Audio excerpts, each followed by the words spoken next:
What's going on, guys? This is Rob. If you guys enjoy my content, make sure you hit the subscribe button and make sure you hit that little bell so you never miss out on my sexy voice. Okay, we are going to be a little bit dangerous.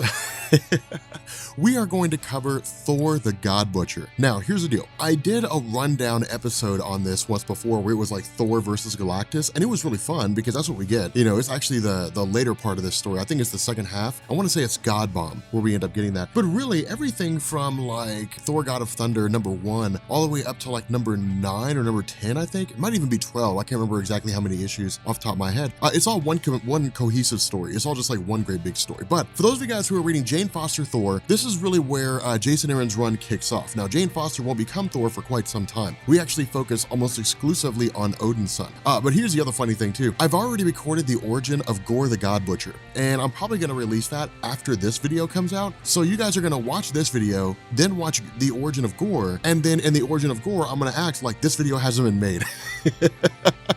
It's gonna be kind of a weird scenario, but the fact remains here that Thor the God Butcher is really one of the greatest stories ever told when it comes to the character of Thor. I mean, that's just the way it is. It's so incredibly good because in my mind, it really reinvigorates and really revitalizes Thor. Now, once the movie Ragnarok comes out, we'll actually start all the way back with Thor Ragnarok and then get into J. Michael Straczynski's run and then Matt Fraction's run, which basically covers everything leading up to this particular story. So it'll be just one great big cohesive playlist with something like 30 videos or 40 videos by the time we get done with it, but it will be pretty cool in terms of how it all comes together. That includes like Fear itself and the tie-ins and all that kind of stuff, because Fear itself is really, really good. So with Thor the God Butcher, the great thing is that we basically join up with 3 different generations of Thor. Now, the way that Jason Aaron does it, it paces out and it makes perfect sense when I was going through it. It wasn't convoluted, it wasn't difficult to understand, not at all, because it tells one cohesive story over 3 generations. One part, or I guess the part that we pick up with, is in 893 AD. Now, back when it came to Thor in the modern day, his stories are pretty straightforward, but really writers just kind of pick and choose what they use from like the early days of Thor. You can really just kind of throw anything in there. I mean, we've seen stories that have been kind of thrown in with Uncanny Avengers, for example, where Thor fought Apocalypse. When Thor was fighting Apocalypse, because of the fact that the weapon that he had at the time, because he wasn't worthy to wield Mjolnir yet,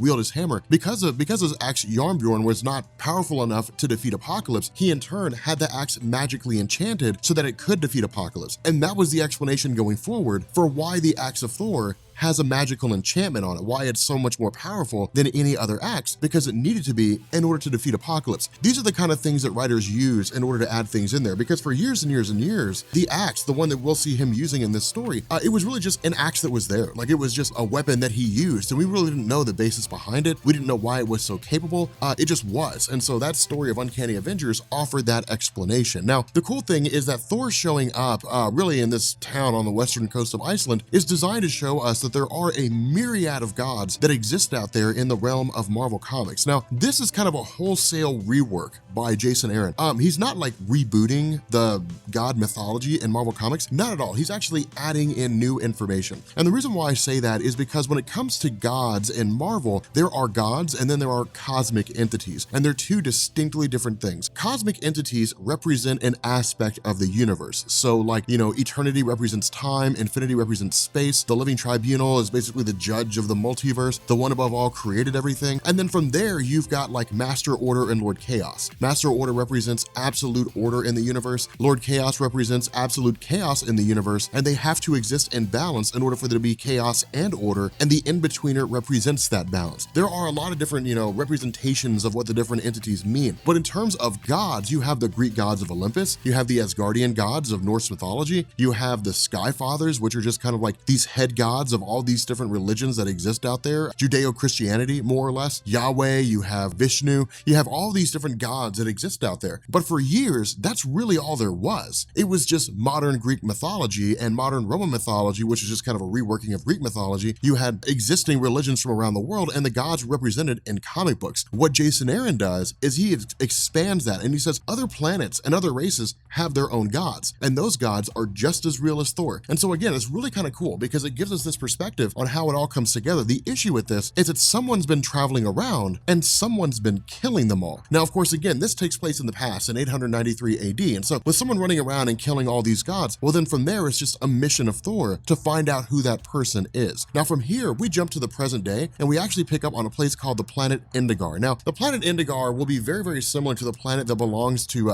Gorr the God Butcher. And in fact, this was explicitly designed by Jason Aaron himself to give us this kind of parallel between how things could have been for Gorr and how things turned out to be for Gorr. And of course, we'll find more about that in our video on the origin of the God Butcher himself. But the fact remains here that this is really Thor just kind of being depicted as a character who very much hears the prayers of every living being out there. Now, this is also kind of a new introduction for Jason Aaron because Thor historically wasn't really a god that like heard the prayers of mortals. I mean, he would deal with mortals, he would fight in conflicts to protect mortals, different things like that. And it was more or less just like a generally accepted thing that had happened every once in a while. But it wasn't like it was a guaranteed in stone, yes, Thor hears the prayers of all mortals, no matter where they are in the universe. It wasn't like it is now. But Jason Aaron is throwing this in here in order to give us a perspective of where Thor stands in relation to all the other gods, telling us that gods everywhere hear the prayers. Sometimes they'll answer, sometimes they won't. It really just depends on what that god's motivation are, you know, what their motivation is. If they're a god of destruction, they will not answer the prayers of a society that's being destroyed. But if they're a god of life, then they will answer the prayers of a society that's being destroyed because they exist to preserve life. So again, what we end up doing is we end up picking up with one of the members of this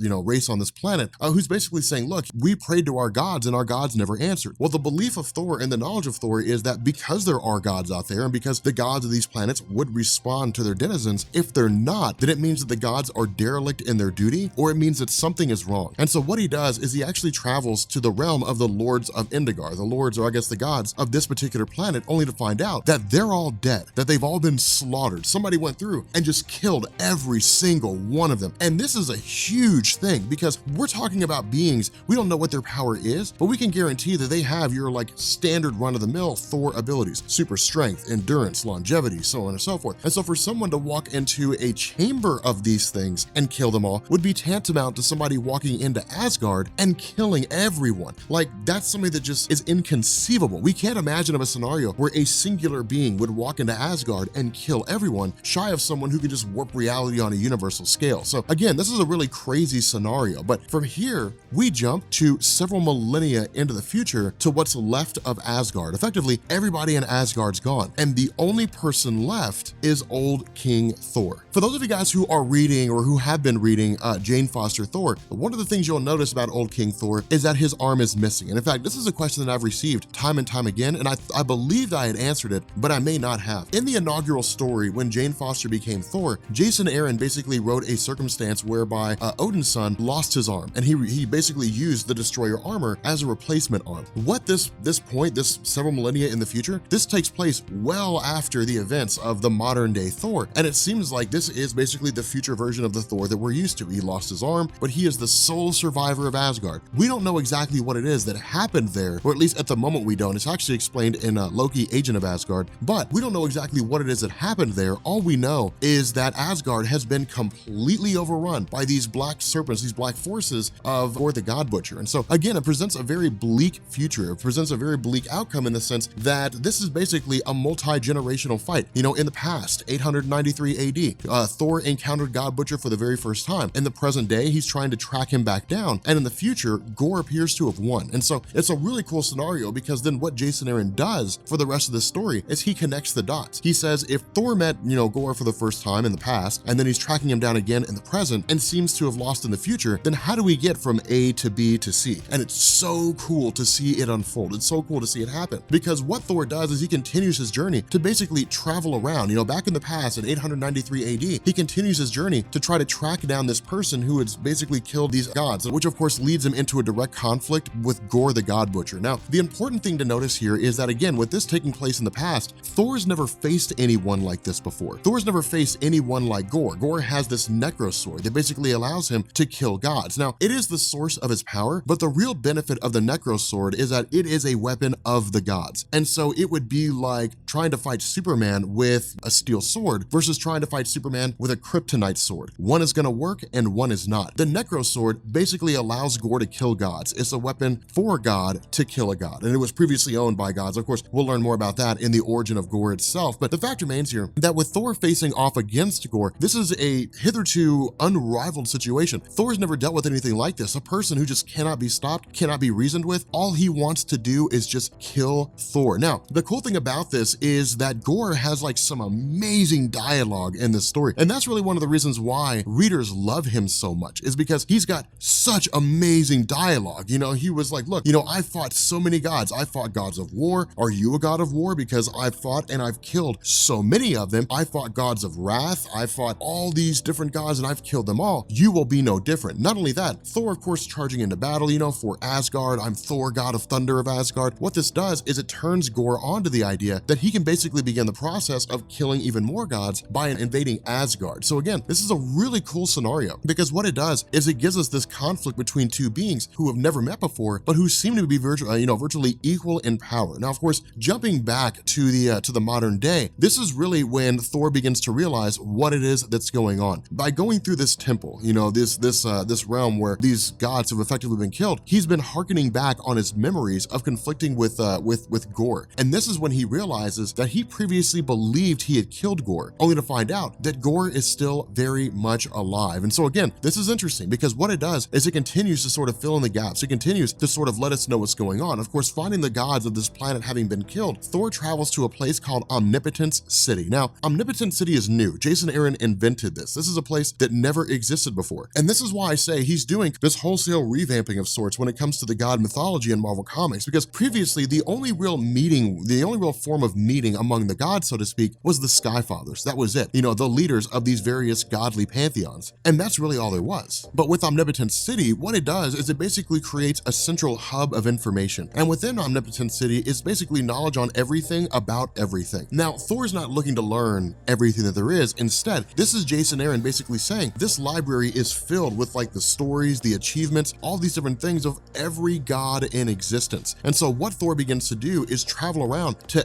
every single realm where these gods are supposed to exist, to every planet where these gods reside, to every moon, the whole 9 yards. And all he finds is dead god after dead god. They have all been butchered. Every last one of them have been killed, whether it's these massive gods, whether it's these small gods, whether they're tree nymphs, you know, whether they're gods of destruction, gods of war, it doesn't matter. Every single one of them has been completely destroyed and completely obliterated. And so having found that all these gods have been completely obliterated, what Thor does is he reflects back on the final battle that he had with Gorr in the past and recalls the cave, the base of operations, so to speak, that Gorr was operating out of. And so traveling back to this location where he intends to confront Gorr again, he actually comes into contact for the first time with a guy by the name of Shadrach, I think it is. Now, this is kind of cool because Shadrach's just like a god of wine. And it's really interesting to see how like Jason Aaron is very much invoking like this Greek mythological godly pantheon and just kind of applying it to Marvel and then spreading it throughout the universe. Like there's gods of wine, there's gods of dancing, there's gods of the harvest, gods of the hunt, gods of the sun, so on and so forth. It's really cool to kind of see this expanded out into the realm of Marvel Comics and expanded to the universe. But the issue here is that Shadrach basically says, look, the reason why all of this is being done is because of what you did to Gorr the last time you guys had met, the last time you guys had fought. Now, again, this is Jason Aaron continuing to kind of expand on this. Jason Aaron continuing to essentially go through and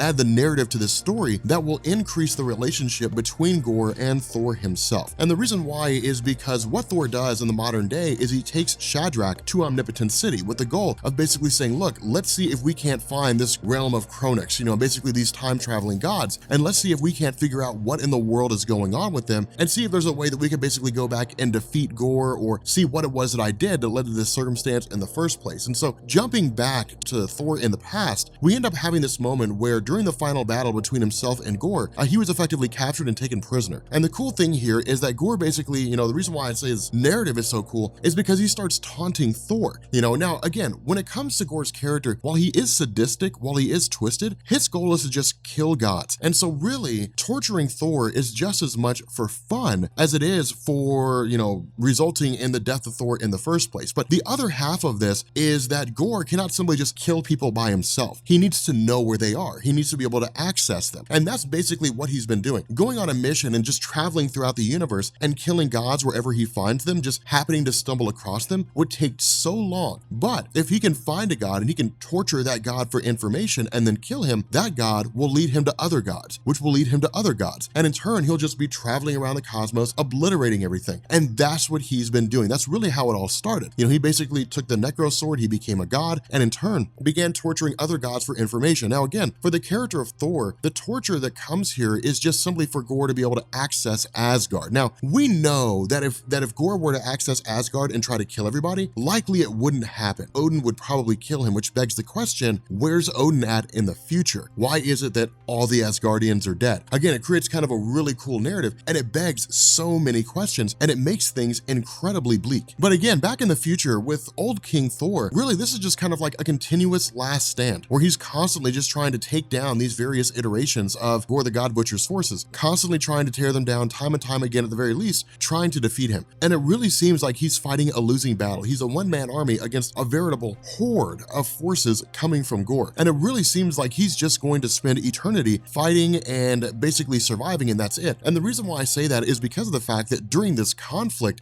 he basically fights off against a bunch of these forces. He's effectively consumed, put back on his throne, only for him to continue the pattern of trying to fight them off again. And so that's really going to be his life for the rest of eternity, is just trying to face off against the forces of Gorr and never being successful. You know, it's almost like Sisyphus having to push the rock up the mountain, or whatever it was, you know, that mythological story where he's constantly doomed to push the rock up the mountain, and then as soon as, you know, when it seemed like he's going to get to the top, it comes tumbling back down again. And so it's basically him just kind of doomed to live out this existence forever and ever and ever. And so again, what we end up doing is we basically travel, or I guess we follow Gorr in the modern day in his attempts to travel into the past. Again, this is really what he's been doing as Thor's been trying to track him down. And what ultimately ends up happening here is Gorr basically accesses the Chronix gods, and by virtue of spilling their own blood, he's able to use the power imbued with them to travel back in time. Now, the reason for why he's doing this is to actually travel all the way back to the very beginnings, to the formation of all things. Now, this is kind of an interesting scenario, because when it comes to Marvel Comics, there have been so many different tellings of how the universe came into existence. I mean, there's the telling that comes out of the classic Thor 161 and 162, I think it is, where Galactus basically recounts his origin story to Thor. There's Hickman's Avengers and New Avengers. There is Al Ewing's Ultimates 2, the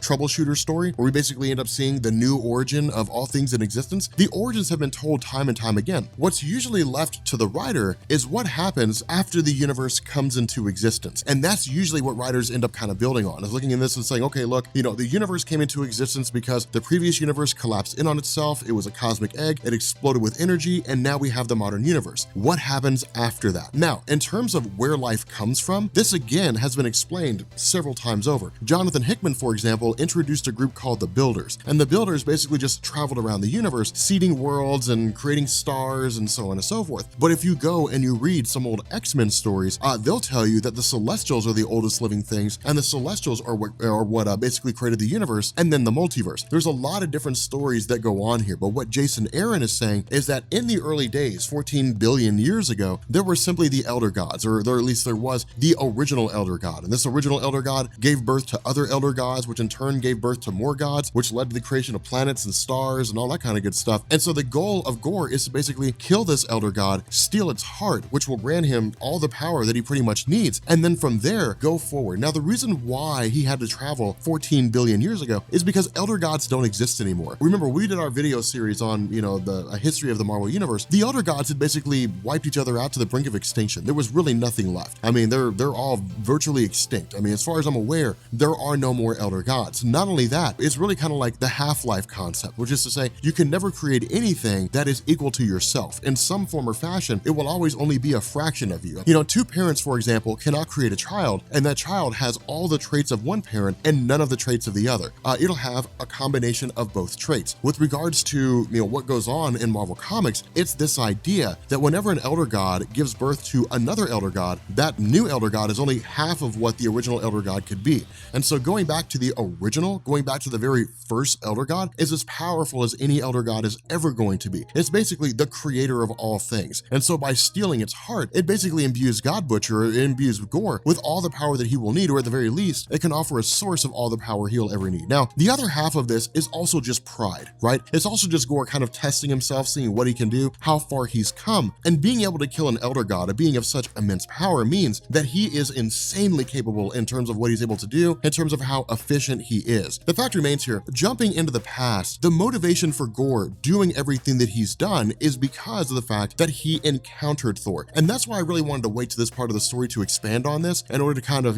give you guys a lot of the information that was there and then tie it all together. And that's what makes this so cool. With Gorr the God Butcher, his motivation in killing gods was singular. I mean, he was just a guy who was pissed and hated gods and wanted to kill them because he'd lost his family. That's his condensed origin story in 10 seconds. That's all he ever did. He just traveled the cosmos and killed gods. And his motivation was to just do that. He never really had a reason to question it. He never really had a reason to believe there was anyone out there that could challenge him until he met Thor. And then Thor forced Gorr to experience his very first defeat. And so what Thor represented was the idea that there are still gods out there who are more powerful than Gorr. There are still gods out there that Gorr simply just can't defeat because Thor, for example, just has the will to win. He has the fighting experience, he has the prowess, he has the strength, he has the enchanted weapons at his disposal. At the end of the day, Gorr just can't beat him through conventional means. And so what Gorr began to do was basically go around and kill all the other gods that existed out there, absorb their power, and then basically went back, killed an elder god for the purpose of traveling into the future and securing his reign. And so that's ultimately what's going on here. It's essentially trying to bypass Thor. But that's the idea, is that Thor is the source of all this. He's the reason why all this is happening. He's the reason why all this is taking place. Gorr had been killing gods for a while, but it wasn't until Thor arrived on the scene that Gorr encountered someone that he couldn't beat through normal means. And so what ends up happening here is that with in the present day, with Thor arriving to this realm of the Chronix gods to discover that Gorr has just jumped into the time stream and traveled into the future, Thor immediately follows after him. And so what ends up happening here is that modern day Thor basically ends up traveling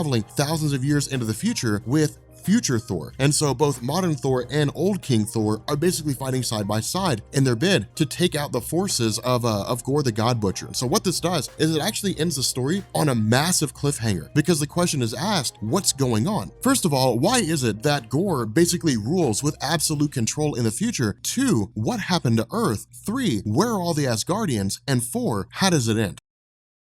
Okay, so during my 1 million subscriber live stream, as short as it was something like maybe 25 minutes, wasn't anything outrageous, but I had talked about how I wanted to begin shifting my focus from Marvel Comics away from all new, all different Marvel and focus on some classic stories. And we're gonna test the waters here a little bit. I wanna do the origin of Gorr the God Butcher. And the reason why is because this guy's amazing. We did the God Butcher storyline as like an episode of the Rundown, which was fun, but I also wanted to, I've always wanted to do like an actual like tried and true Thor the God Butcher, or I guess Thor God of Thunder, the God Butcher storyline explained video. Like I've been wanting to do this for quite a while, and I've been trying to find a way to fit it in. The issue with this is that Benny over at Comic Storian is doing Thor God of Thunder. There we go. He's doing that when the Thor movie comes out, I think. And we're actually gonna kind of switch, because what I'm gonna do when the Thor movie comes out is we're gonna start with Thor Ragnarok and then just work our way all the way up through Straczynski's run, up to this point to God Butcher. Assuming you guys care about this, then we'll just do this, God Butcher run, and then we'll do like Godbomb, and then we'll do, what is it, Last Days of Midgard, and there's one more, I think it is. I think Last Days of Midgard is the last part, but we're just gonna test the waters, and we're gonna experiment and see how you guys respond to us doing some classic stories with regards to Thor stuff. So Gorr the God Butcher is a pretty cool character. He's pretty cool. He's pretty interesting, and he's pretty tragic at the same time. And the reason why is because of the fact that this was a guy who basically just ran across the cosmos, killing every single god he found. And it was one of the most interesting stories to have ever been done with this character. But what this does, at least what this comic does, is it just kind of goes back to the early days. And it really tells us how Gorr ended up from being, how he went from being just a regular guy to eventually becoming a murderer who was just killing gods all across the cosmos. And so what we do is we jump to about 3,000 years in the past, and we actually pick up with this pretty dark and pretty sinister environment. I mean, it's not dark in terms of, light or anything like that, but it's a very harsh environment. It's full of all kinds of predators. The people who live on it are nomads, meaning they just travel from one location to the next, simply trying to make their way and trying to survive. In this instance, what ends up happening is the mother of Gorr is basically killed by some of the natural beasts that just kind of roam around the landscape, monsters or, whatever the natural predators are. But this in turn instills in him a lack of faith in gods. And the reason why is because as they make their way across this planet and as they try to reach their chosen place, their eternal land, whatever you want to call it, his wife is of course pregnant with what seems to be, their third or fourth child. The issue with this is that as they're traveling, his wife basically steps on some loose rocks and she falls to her death. And so all that's left to him is for his son, or at least for him to carry his son, his oldest child, as well as what other villagers are left, and try to make their way to their chosen destination. But Gorr the God Butcher has basically just lost faith in God. gods. And the reason why is because the people pray day after day. They constantly pray for sustenance. They constantly pray for nourishment. You know, the son of Gorr dies in his arms because he doesn't have water. He doesn't have any food. You know, they're basically just living this really terrible and really crappy life. But the faith of the tribe is what gets them through. They've got their own religious leaders, their own spiritual leaders. They've got guys that basically say, look, we have to pray to the gods. And if we do, then the gods will give us what we need to survive. Now, something that Jason Aaron is doing with this little bit of a story is he's kind of going back and forth with things, right? Like he's kind of bordering on this realm of literal and metaphorical in the sense that where, you know, these guys basically say, look, we kind of have to pray to the gods and we have to, you know, beg that they will give us the things that we need. In reality, the gods will not provide them, and Gorr doesn't even believe they exist. All he does is he just looks around at a really harsh environment. Now, it's entirely possible that this planet is not hospitable, which begs the question, how did the people, you know, how did they arrive to where they are now? You know, how did they evolve this far? We're not given an answer to that. It could be they just crash landed here and they've been there for, you know, several generations and they're effectively dying off because they can't live in the environment. There's any number of reasons why this is the case. But for Gorr himself, he looks around and says, if the gods really cared about us, if the gods really listened to our prayers and listened to our hopes, we wouldn't be dying of starvation. We wouldn't be dying of dehydration. They would bless us with water. They would bless us with rain. They'd give us some sign that they actually exist. Now, of course, this in response is meant to basically be viewed as heresy, but it also kind of makes sense that people would respond that way. And the reason why is because what Gorr is doing is effectively taking away their hope. The people that he's walking with, the gods that they believe in, are the only thing that stands between them and just giving up. It's the only thing that stands between them and just saying, yeah, there's no help coming, and then just laying down and dying. You know, believing that the gods will answer their prayers if they pray long enough is the only hope they have that their lives will get better. And that makes sense. You know, nobody wants to believe that there's no light at the end of the tunnel. People want to believe that there's a better tomorrow on the horizon. That's just the nature of people. Even if there isn't, even if there's no hope of getting out of their circumstance, people want to believe that there is. Now, of course, Gorr answering this and basically saying that hope is nonsensical leads to him being cast out by his own tribe. And so on the verge of dying, he's suddenly met by the arrival of two gods. Now, this is where Jason Aaron also plays it a little fast and loose, because how these guys are depicted, one gold, one black, is clearly an allegory to good and evil. That's clearly what it's designed to be. But this also shows this sort of, you know, struggle that's been going on between the two of them for eons and eons and eons. But for those of you guys who read The Unworthy Thor, and those of you guys who read, you know, where Nick Fury had basically told Thor Gorr was right, this is really what it's kind of hearkening down to. These gods, you know, the gods of this planet, of this realm, or this region may very well exist, but they probably don't care about the goings on of people on the mundane ground, you know, who are just kind of living out their regular lives. I mean, how many comics have you seen where Thor rescues a homeless man, or where Thor gives money to a homeless man, or he saves him? How many comics have there been where Thor saves some little girl who's in an abusive situation with parents, or some guy who's being beat up by a bully or something like that? You don't see those comics. Those comics don't exist. The only comics that you see are comics where Thor is fighting alongside the Avengers, where he's fighting in Asgard, he's going against, you know, the Frost Giants or something like that. It's Jason Aaron hitting at the nature of the comics, the stories that we've seen, and said, look, maybe it is true. You know, if the gods exist, then why don't they care about the small guys? Why don't they care about the little guys? Why do they just fight amongst themselves with all their nonsense? And that's really what's being hit at home here with regards to Gorr, because one of these gods survives and begs for help. The immediate response of Gorr is, why would I help you? Where were you at when my mom died? Where were you at when my wife died? Where were you at when all these different members of these tribes had died? But in truth, it would be like screaming at Thor because a man's wife was run over by a car. Could Thor have really saved her? Possibly, but there's no guarantee that he could have. It's really just the wrath and the anger and the emotion and the pain that Gorr has felt over the course of his life, and just experiencing loss after loss after loss after loss, that all really comes to a head. And so ultimately what ends up happening here is that some of this power, at least it seems to be that way, of this dark god basically allows itself to be used by Gorr, and it actually takes the form of what's called the Necro Sword. Now, of course, the Necro Sword will be a major aspect of his character going forward in the realm of you know, Thor the God Butcher, of that particular story. But Gorr having this power basically gives him the ability of a god. The difference is that he doesn't quite know how to use it yet, and that's the importance, is that over the course of the next several millennia, he'll basically begin to harness his skills. And so what ends up happening is that we actually transition to another realm, to a different universe called Earth 14412, 14412, I think is what it's called. And we actually pick up, in the future of this universe, where we basically have like Volstagg, who's normally part of the Warriors 3, but is clearly in shape and trimmed down, who's being tortured and then eventually killed by Gorr. And he basically keeps kind of taunting, Volstagg and so on and so forth. And Volstagg even makes the claim, look, if you have the power of a god and you're going around and you're killing other gods, what do you think that makes you? Do you think it makes you a good guy, or do you think it makes you a bad guy? It's basically saying you have essentially become what it is that you hate the most. Now, this particular universe, not this situation, but this particular universe is extremely important. And the reason why is because of the fact that over the course of God Butcher and Godbomb, Jason Aaron will span 3 different time periods. He'll span in the early days of Thor, back when he was younger. He'll go in the present day, and then he'll go in the future. The future in this particular universe where this matters, the reason why this is important is because this is a reality where Loki destroyed everything on Earth. He wiped out all life on Earth, all the superheroes, all the humans, the whole 9 yards. Everything's gone. Loki literally killed everybody. That's where things are different. That's where it branches off from. That's what makes that universe different. Everything else in, Thor the God Butcher is, the past of the main Marvel universe or the present day in the main Marvel universe. This is in the future of an alternate universe. And so that's one of the cool things about that little tidbit. But anyway, guys, I figured it'd be kind of a cool video to make. I thought it'd be pretty enjoyable to talk about the origin of Gorr the God Butcher. It's pretty straightforward. It's pretty short. The reason why is because his character gets a huge amount of development in Thor the God Butcher and Thor God of Thunder. I keep saying Thor the God Butcher. He gets a lot of character development in Thor God of Thunder Volume 1 and the God Butcher storyline. Really, it's the story that kind of made him so cool. Art is amazing by Assad Ribic. It looks absolutely insane. But in my mind, it's probably the greatest Thor story ever told.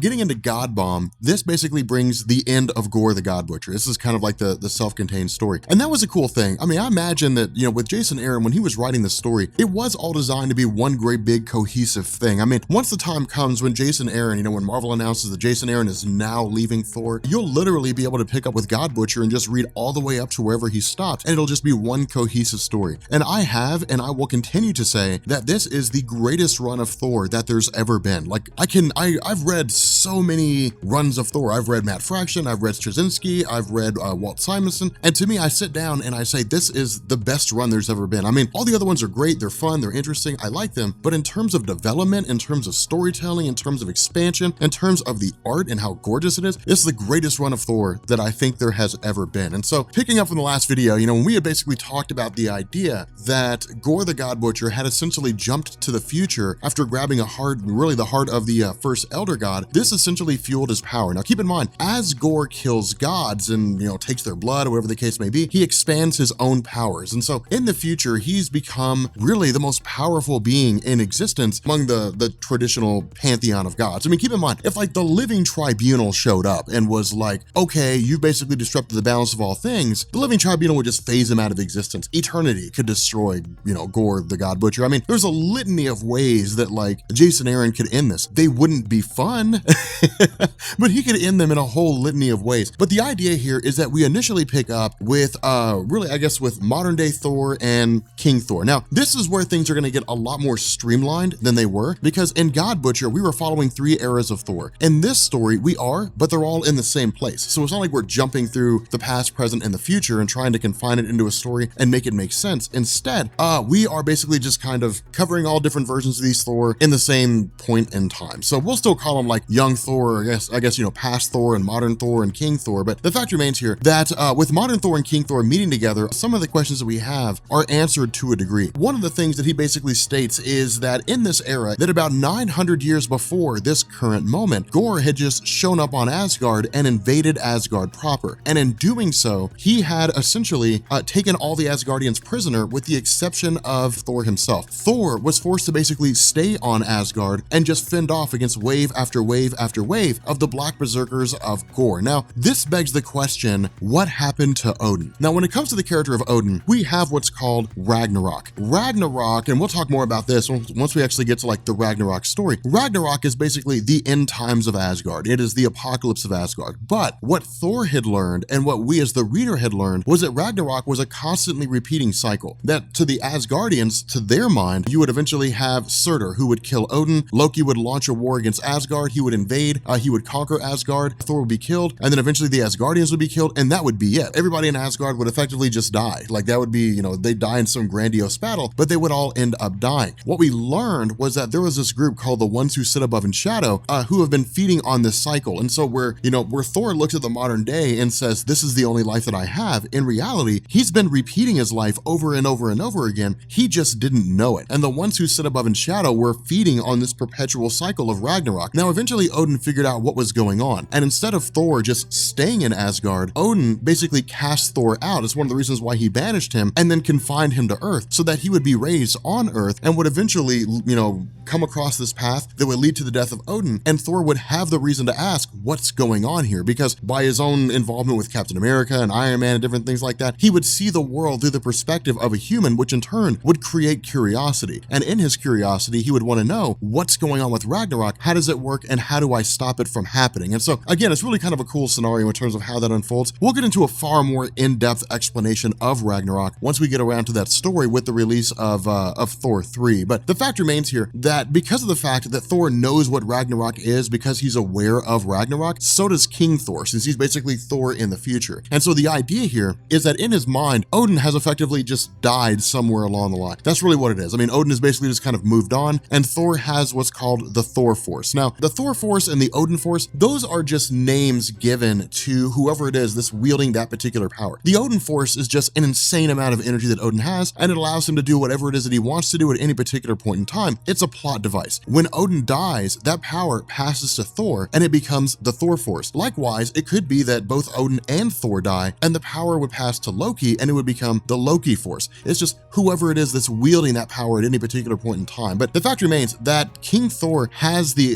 Thor Force. The difference is that, remember, the Thor Force is like a battery. So anybody who wields it long enough, if they do not go into the Odin sleep or the Thor sleep, in this case, they would just basically run out of power. And that's really what it is. He's been fighting for so long, and he's exhausted so much energy, he can't go into the Thor sleep. He can't rest, otherwise, there wouldn't be anybody to defend Asgard. And so the result is that his power is effectively almost completely defeated. Now, with the arrival of modern Thor, what this does is it rekindles hope. It rekindles the possibility that he may yet live. It rekindles the possibility that Asgard could very well be saved. At the same time, modern Thor and future Thor are joined by past Thor. And the reason why is because of the fact that past Thor basically has this dream where he realizes that Gorr the God Butcher isn't dead, where he previously believed he had killed him. One of Gorr's Black Berserkers kind of throws like this Cronus charge at him or something like that. Anyway, just time displaces him and it teleports him to the future. That's really all it is. Of course, he rises up through the pond. The difference here is that he does not immediately join modern and future Thor. Instead, he's actually forced into being a subject. He's forced into being a slave. Now, the reason for this is twofold. The first half is that in the mind of Gorr, he's captured so many gods already and his power is so extreme, he's not worried about modern or future Thor. Now, that will be really the source of his undoing, and that's his hubris. The other half of this is that because Thor is so strong and because Thor is so capable and because he is the one that almost killed Gorr, capturing Thor is really more of like a trophy than anything else.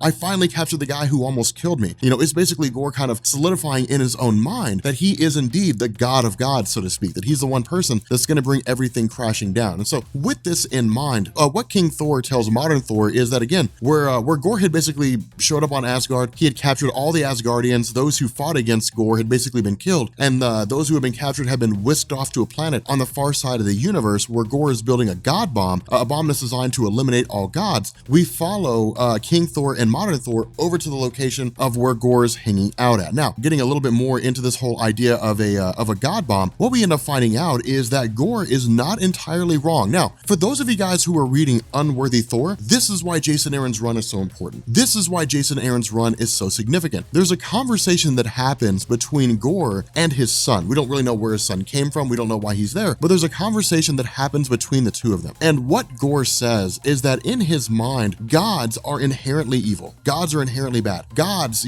answer the prayers of their followers based on a whim. They may choose not to answer. They may choose to answer. It's just kind of doing whatever they want to do when they do it and how they do it and so on and so forth. And so because of that, Gorr wants to eliminate them all. The purpose of the God Bomb is to essentially detonate the bomb so that when it goes off, it will kill all gods throughout the time stream. Gods from the present, gods from the past, gods from the future, those who may have been hidden away from Gorr that he just didn't know about and never caught and killed, those who were never caught and captured, whatever the case may be, they will die all throughout the time stream. Now, notice the motivation of Gorr with this mindset. Gorr has basically been passing this information onto his son. And so when Gorr's son speaks directly with Thor, who's basically working as a prisoner, Gorr's son basically says, look, what this is going to do is it's going to usher in a great era. It's going to usher in an era where people don't fight over which god's real and which god's false. People won't fight over which god's right and which god is wrong. People will not live their lives waiting for an eternity of splendor or fearing an eternity of hell. People will live in the moment. They will value what they have. They will recognize this life is the only life they have, and they will treat it that way. They will take the most advantage out of it. That's not wrong. And that's the coolest thing about that, is because that's what Nick Fury was saying when he whispered to Odin's son and he said Gorr was right and it made him unworthy. It was the hammer realizing that's true. Like, it's true. Like, people, people like Thor, they represent the ideology that people don't value the life they have. They value the life they hope they have. And so again, it's basically, never really living in the moment. That's why Jane Foster was chosen, because she's literally a person dying of cancer. Every moment could be her last. And so she values what she has left of her life, because for her, she doesn't view the possibility of an afterlife. She doesn't view the possibility of going to heaven. She views the life that she has as being the only one she has, and she looks to make the most of it. She's living in the present, not living in the future. That's why the hammer chose her. And that's why it's so cool. That's why all this wraps around and creates one great big cohesive story, because you get a little piece here and you get a little piece there, and then you get a little piece over there somewhere, and then it all comes together to create this amazing cohesive story where everything is important. And that's why I love it so much. That's why it's such a cool thing. Now from here, we are introduced to the granddaughters of King Thor. And this is really kind of cool because these chicks, they do not play. Like, they are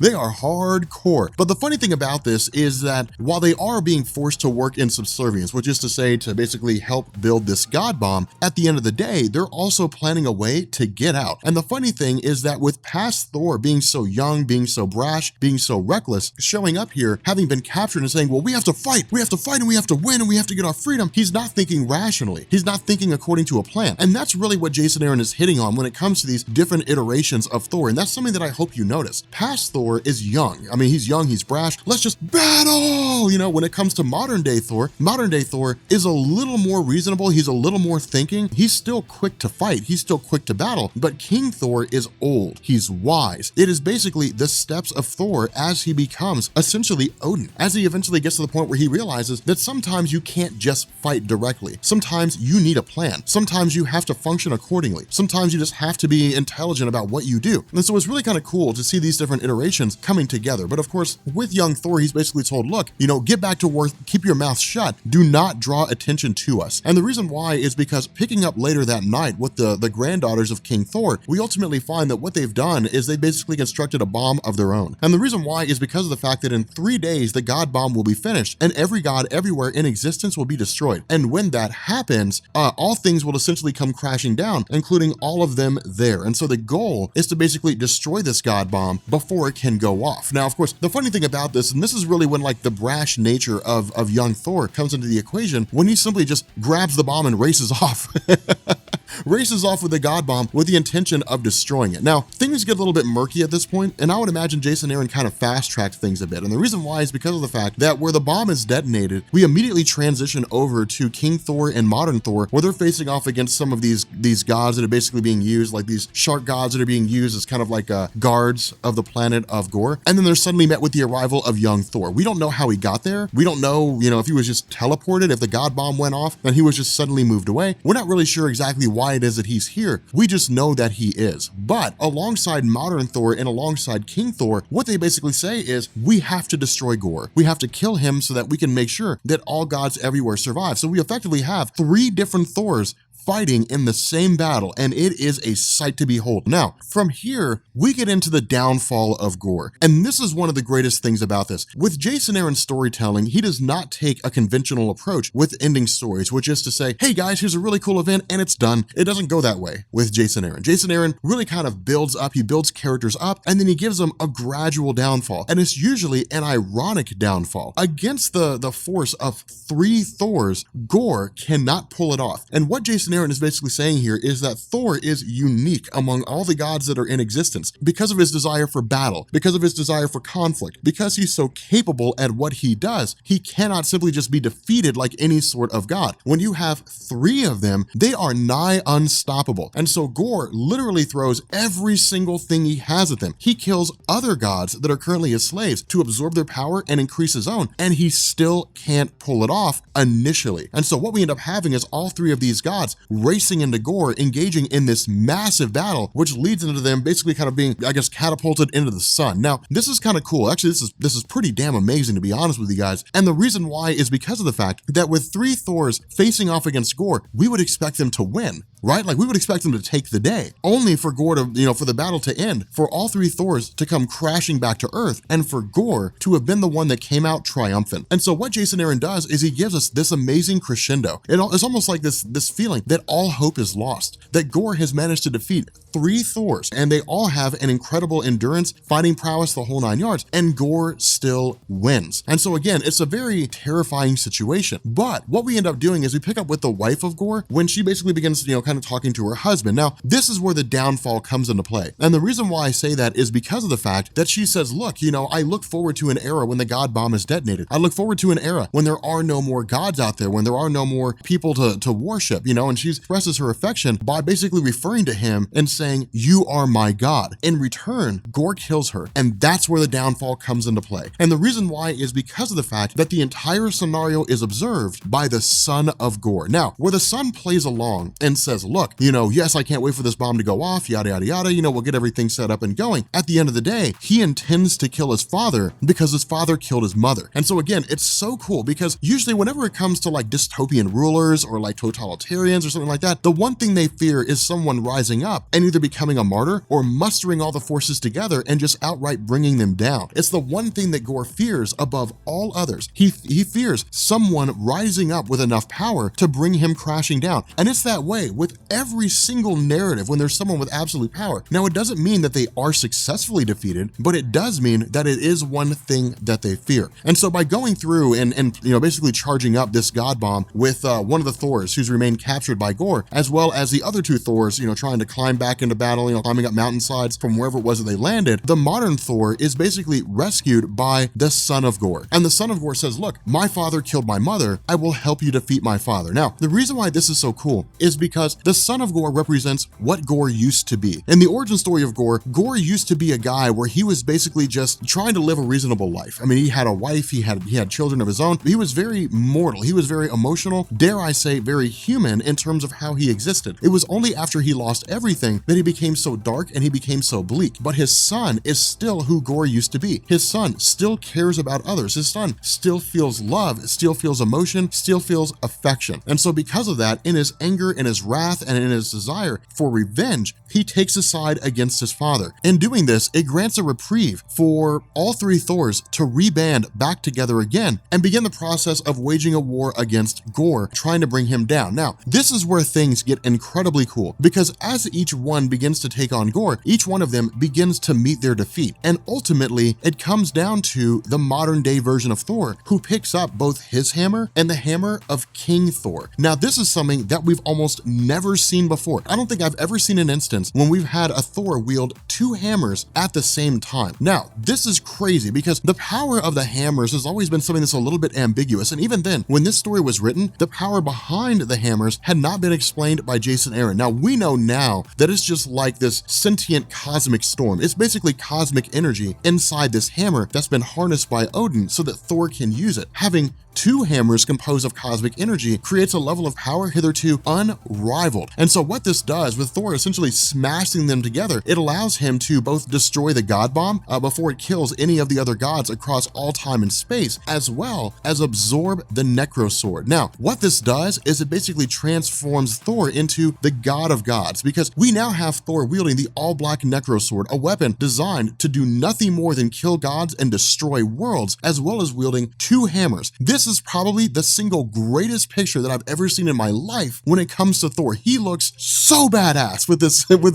his whole getup. He's just like cloud and black with 2 hammers. I mean, it's one of the coolest things that I've ever seen. But Gorr has essentially lost the source of his power. That's really what it is. He has no power left. There's nothing left coming to him. He is effectively as mortal as he was in his origin story. And so because of this, because of the fact that Gorr has been defeated, his son appears to him and says, look, I am the source of your defeat. But what we also end up learning is that his son is not actually his son. Instead, his son was a construct created by the Necrosword. So again, this is really kind of an interesting scenario, because what it does is it shows us that deep in his core, once you get past his whole desire to kill gods, Gorr was still very much, human, so to speak, in the sense that he wanted offspring, he wanted a life. But it also shows us that he was not just inherently evil. He may have lost his way, he may have fallen down the wrong path, but at the end of the day, his motivation was to basically create a world or a universe, a reality without gods, because in his mind, the gods were the source of all suffering that existed out there. And so it begs the question, how many civilizations have suffered? How many people have died across the universe because the gods did not answer their call? Again, rolling back into the idea of why the Hammer chose Jane Foster to be worthy instead of allowing Odin's son to be worthy. So again, it's a beautiful story that all kind of comes together and,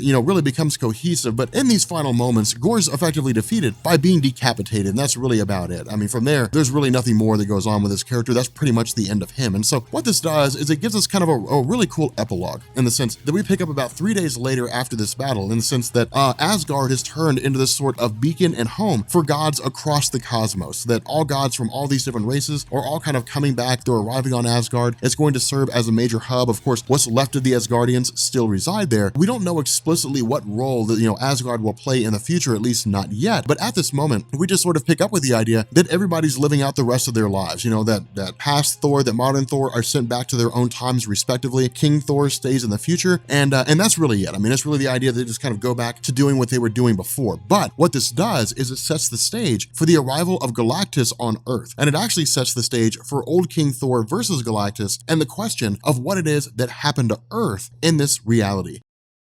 Okay, so getting into Jason Aaron's Thor God of Thunder, I guess, last days of Midgard, this story's actually split in two. And it's really kind of interesting the way this is done, is because the part that we're going to be focusing on here is Thor fighting Galactus, since that's the part you guys care about.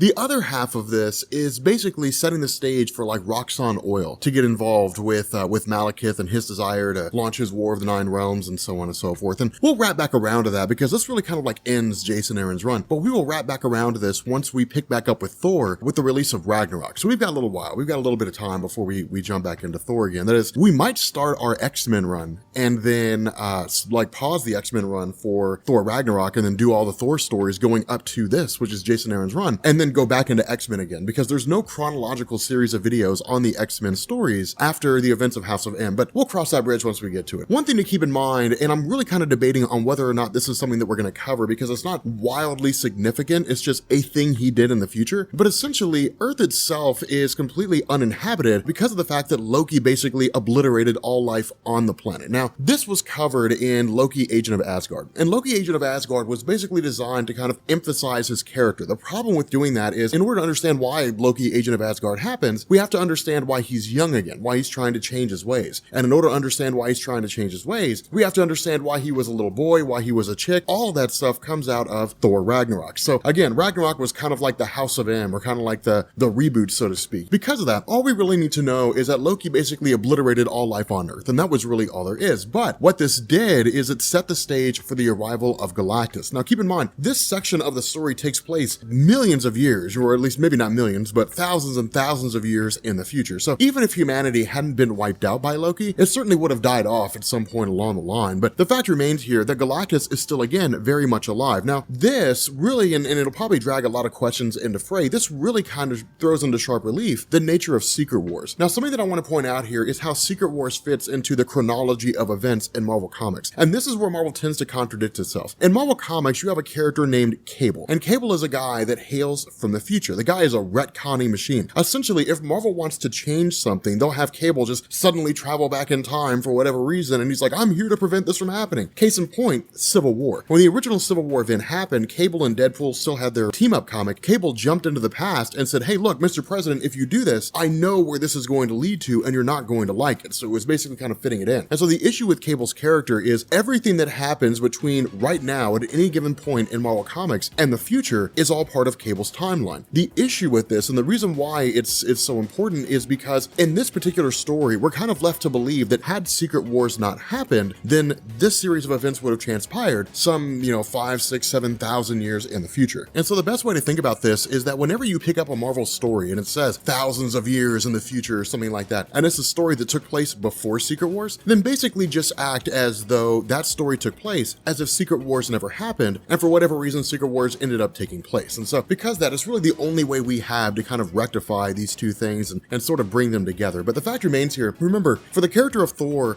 Midgard, which is basically Earth, had been his home for quite some time. Now, of course, again, this really all kind of cycles back to Ragnarok in and of itself, but at the same time, it's also just the idea of him having been a superhero on Earth, fought alongside the, Captain America and the Incredible Hulk and so many different superheroes, having met Jane Foster there, having been a friend to humanity in so many different ways. It's really kind of him just sort of losing a piece of himself. And so what Thor routinely does is he travels back to Earth for no other reason than to just kind of gather his bearings and to just kind of, pay homage to the world that gave him so much and to sort of mourn over the friends that he's lost because of the actions of Loki. The problem with this is that Thor, alongside his granddaughters basically showing up here, is suddenly met with the arrival of Galactus. Now, for Thor, this is as much an affront as it is really the final battle, because remember, as it stands right now, in terms of like the old gods, so to speak, which is to say those who lived on Asgard as far back as Asgard goes, the idea here is that Thor is really the last of the old Asgardians, and Earth is the last refuge. It's really the one thing that he can't let go. And so because of this, he actually banishes his granddaughters away. Now, this makes sense because you have to keep in mind, in the mind of Thor, he's fought Galactus so many times, and while his granddaughters know who Galactus is, they are not prepared for the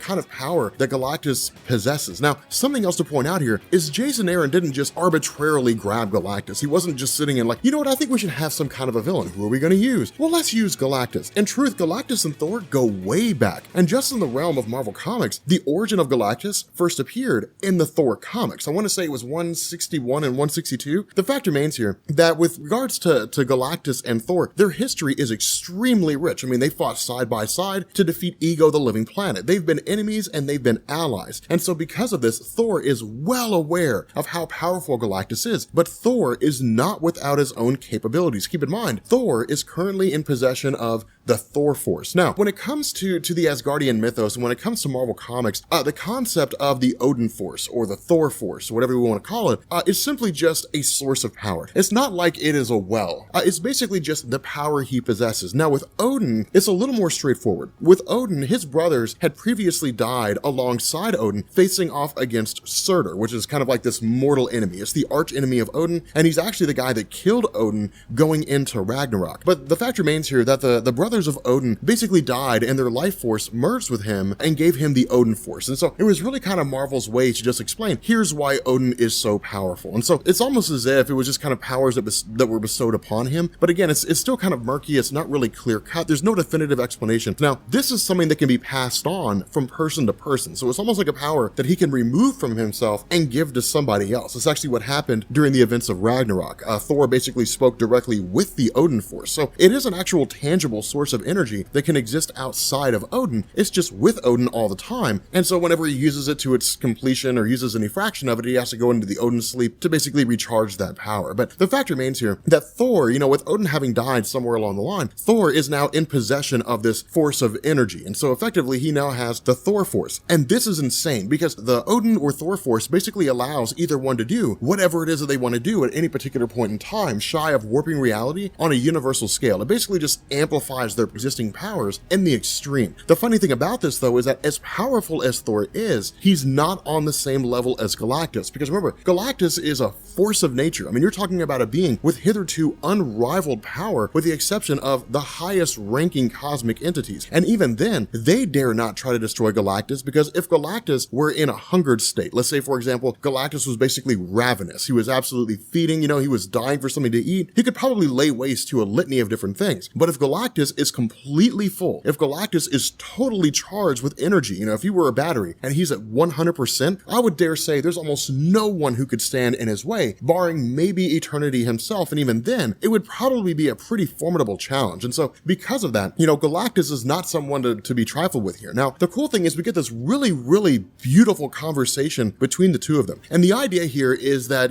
Thor's question is, why are you going to consume this world? This world is half dead. I mean, it'll only ever give you really half the sustenance you need. It would be like eating a half-eaten sandwich. Why eat a half-eaten sandwich when you can go eat a whole sandwich, go to another planet that's rich with life, take that planet? There's no reason for you to take Earth. But for Galactus, it's more than just consuming a planet, right? Like, it's more than just saying, well, I'm hungry right now, I'm gonna go eat a planet. For Galactus, it's consuming Earth. Because remember, Galactus and Earth have a very close history. I mean, Galactus' first appearance, in Marvel Comics, came by way of the Silver Surfer arriving on Earth, telling the Fantastic Four, Galactus is coming and he's going to consume your planet and there's nothing you can do to stop him. And then, the Silver Surfer and the Fantastic Four banding together to defeat Galactus by way of using the Ultimate Nullifier, or at least threatening to use the Ultimate Nullifier. But time and time again, Galactus has shown up on Earth with the intention to conquer it. And time again, the Earth superheroes have basically stopped him. And so for Galactus, it's basically saying, I finally get the planet that I've been wanting to consume this entire time. It is not necessarily a life-rich planet. This planet is basically dying. But for me, it's really more of just the principle of the thing, and that's kind of the irony here, because what it does is it really shows how powerful Earth was in a lot of different ways. And that was something that had been touched on time and time again. I mean, Thanos has referenced that over and over again. The different alien races in Marvel Comics at some point along the line, the Shi'ar Empire, the Kree, the Skrulls, the Badoon, they've all talked about that time and time again. The Earth is home to some of the universe's most powerful beings, but the Earth is also filled with people who still live in a very primitive capacity, which is to say politics run the show and different things like that. And so the Earth was always viewed as a very dangerous place, because if one of the superheroes like Franklin Richards managed to lose control of his powers, he could wipe out everything in existence, to say nothing of people like the Molecule Man Owen Reese. So again, it's really kind of a cool scenario here with regards to the nature of the Earth and how it all functions. Now, of course, this leads into a direct conflict between Thor himself as well as Galactus. And so again, this is really kind of cool, because it's basically like this last stand. It's really Thor doing everything he can to try to keep this planet alive. The problem here is that as capable as Thor is, at the end of the day, he's no Odin. He's basically being toppled at every single turn. Now, in some ways, we could say this is Jason Aaron just nerfing the power of the Thor force, just sitting down and saying, okay, look, we're going to reduce this power, right? It's not nearly on the same level as Odin. And to a degree, that might be the case. I would say this is just Jason Aaron writing the story for the sake of writing a great story, which is exactly what he does. It's absolutely amazing. But in the middle of all this, Thor, again, going head to head against Galactus, is ultimately toppled and actually just kind of kicked off the planet and just sort of sent flying. Now again, this is cool, because despite the fact that Thor is not as powerful as Odin was, it's still an incredible fight. Galactus is relishing in this, right? I mean, when you're Galactus and you've been traveling around the universe for billions of years, and you show up on somebody's planet and they fire off their little weapons, which tantamount to throwing toothpicks at a hurricane, you kind of get bored of the idea that no one can put up a real challenging fight. But then here you come to Earth, trying to conquer this planet that stood against you for so long, and then you find one god left with an insane amount of power, and you relish in the challenge. You're like,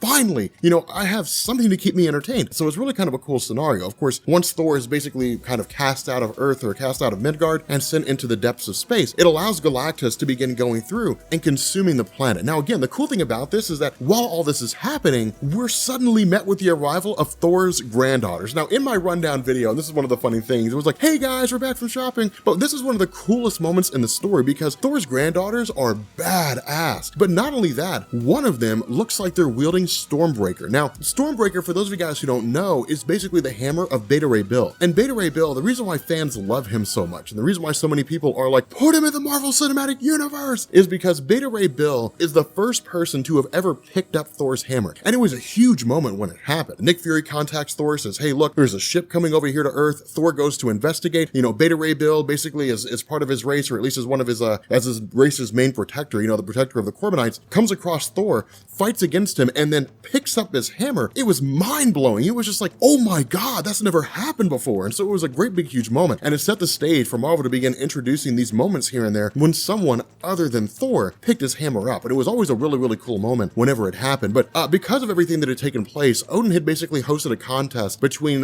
Beta Ray Bill and Thor to determine who was the most worthy. And because of the fact that Beta Ray Bill Bill had proved himself to be an honorable warrior, because his conflict with Thor was not due to villainy, but because of the fact that he was a protector, Beta Ray Bill was given his own hammer fashioned by the dwarves at the request of Odin and was called Stormbreaker. And so again, it's a really cool moment. Of course, there's the axe of Jarnbjorn, there's the mace. I mean, there's all different kinds of little trinkets and so on. And it really kind of shows us that Thor really is the last of the gods. There are no other gods left in terms of the traditional pantheon. The cosmic entities still exist out there. But at the end of the day, the granddaughters of Thor, while they're not necessarily able to topple Galactus, and we wouldn't expect them to, they're able to put up a pretty significant fight. A lot more than we would expect. A much greater conflict than we would expect to see here. Now again, this is really kind of Jason Aaron delving into the idea that there are still really those individuals out there that are part of the Asgardian pantheon that do the best they can in terms of holding off various threats, but it's also the notion that the granddaughters of Thor follow very much in his footsteps. They're just as capable as he is in terms of straight up battles. And so of course, following this quick little skirmish between them, we end up jumping back to Thor himself and finding out that he effectively transitions to the furthest part, or ends up in the furthest part of the universe where Gorr the God Butcher had essentially been left, where he had been destroyed, with the Necro Sword just sort of sitting out there in the middle of nowhere. And so what this does is it basically allows Thor to grab this sword, kind of harkening back to when he had absorbed the sword and when he had both hammers at the same time, and really just kind of realize this is basically the only way to take out Galactus, to basically use this sword that's designed to kill gods. Now, what this does is it basically gives us this little bit of information that tells us that the Necro Sword was designed for a myriad of different purposes, that the sword is designed to kill gods, but is very much one of these weapons where its capabilities and its level of power is relative to whatever it's going against, or at least that seems to be the case. And so when Gorr the God Butcher is using it to kill gods, the weapon has enough power to kill gods. But when Thor is using the Necro Sword, it amplifies his existing powers and allows him to take on Galactus. Now at this point, Galactus is in a pretty weakened state, and that's the other half of this equation. Galactus, whenever it is that he uses his power cosmic, it's just like a battery, right? It's not an infinite source of power. It's not like telepathy. It's not like the optic beams in Cyclops' eyes. It is a finite amount of power. It's not unlimited. And so as Galactus uses the power cosmic, it's like a battery that's just kind of slowly draining. Now, the other half of this is that the hungrier Galactus gets, the more desperate, the more ravenous, and the more dangerous he gets, the lower his patience get. And so if Galactus, for example, had showed up on Earth and was absolutely starving and this conflict had started, it never would have gone on this long. He would have just been like, and you're done now. And he would have just, obliterated Thor out of existence, killed his granddaughters when they showed up. This thing would have been 3 pages long, and then Galactus would have consumed the Earth, and that would have been it. But the fact that he's getting hungrier, the fact that he's using more of his powers, means that now he's beginning to get more irritated and he's beginning to get more desperate. Now, this is kind of the cool thing here, is because once Thor arrives back on the scene with this Necro Sword, he absolutely decimates Galactus. I mean, he literally just kind of plunges the sword right through him, and that's really about it. Now, again, this is kind of a quick ending. I mean, it's not something grandiose. It's not something absolutely insane. Things come to an end quick, fast, and in a hurry. But it is this idea that with the Necro Sword, Thor essentially has the power of 1,000 gods, and going through, kind of declaring himself Thor the Destroyer, fighting against Galactus, and basically taking Galactus down. What this does is it basically just kind of sends Galactus running. Sends him basically saying, okay, look, this battle is far more than it's worth. I mean, you're really more of a hassle than you're worth at this point. Now, this is also compounded by the fact that Galactus' physical form is absolutely tattered. I mean, it's almost in complete and total ruins just because of the fact that the battle's been so extreme. So again, at this point in this conflict, we're talking about a level of power that's so high up there that normal people couldn't even fathom what it is that's going on. But what it does is it also sits down and it says, even if Thor right now is not strong enough to go against Galactus, he will be. He will face off against Galactus somewhere along the line, and he will probably be successful in doing so. The other half of this is that following this skirmish, Thor actually bleeds onto the ground of Earth, and the Earth begins to just repopulate and regrow. Now, this is not just a random thing. This is not Jason Aaron just saying, yeah, man, like the blood of gods repopulates Earth. Thor also has the Thor Force, so he has the entire energy of Odin imbued to himself. The other half of this is that Freya is not the biological mother of Thor. The biological mother of Thor is Gaia, basically the physical manifestation of Mother Earth. And so because of that, Thor is basically taking the life energy of Gaia and just kind of throwing it out there on Earth. That's essentially what's happening. What this tells us is that somewhere along the line, the Earth will return to its normal self. I mean, the Earth will, just kind of regrow, and populace will begin to come back, and, humans will begin to grow, and so on and so forth. We don't know how long that process will take, but we know that it will. But with the Earth basically having been restored, the rivers and streams and so on and so forth, we actually end up picking up with this epilogue. And what we find out is that with this all-black Necro Sword basically having been, attached to Galactus, that Galactus himself actually ends up just sort sort of evolving and kind of growing and imbuing himself with the Necro Sword, and then simply goes forward as the Butcher of Worlds. The sad thing about this is we never find out what happens next.